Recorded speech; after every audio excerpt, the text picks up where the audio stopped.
ವಿದ್ಯಾರ್ಥಿಗಳು 2009 65ನೇ ಪ್ರಶ್ನೆಯನ್ನು ಬಿಡಿಸಲಿ.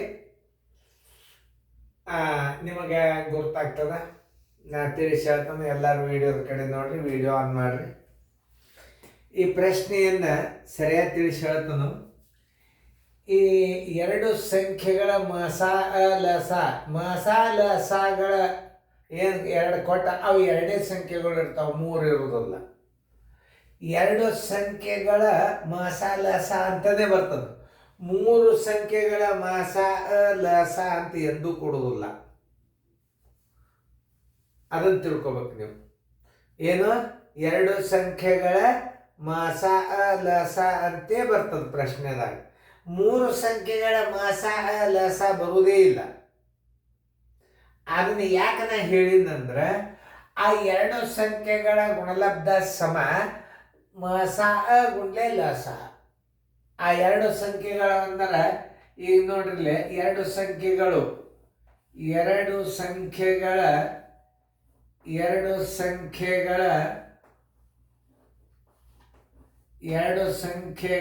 ಗುಣಲಬ್ಧ ಸಮ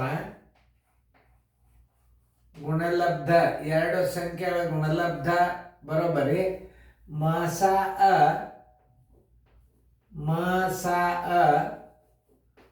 ಗುಂಡ್ಲೆ ಲಸ. ಇಷ್ಟ ನೀವು ತಿಳ್ಕೊಂಡ್ಬಿಟ್ರೆ ಮುಗಿದು ಹೋತು ನೋಡಿ.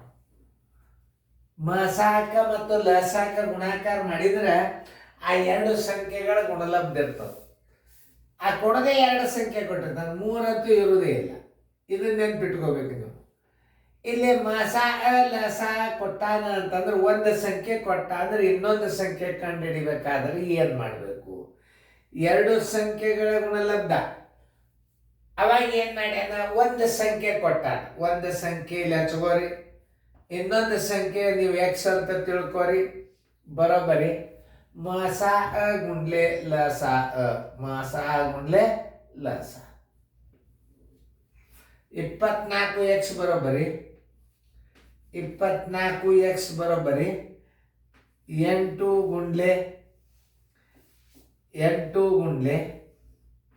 120.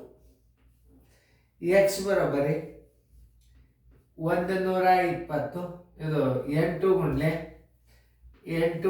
120 ಡಿವೈಡೆಡ್ ಬೈ ಈ ಎಕ್ಸ್ ಬರ್ಬೇಕಾದ್ರೆ 24.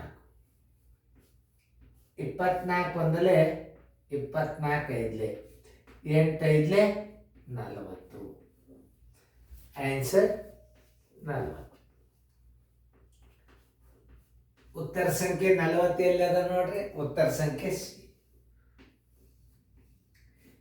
ಇಷ್ಟು ತಿಳ್ಕೊಂಡ್ಬಿಟ್ರೆ ಮುಗಿದೋದು. ಎರಡು ಸಂಖ್ಯೆಗಳ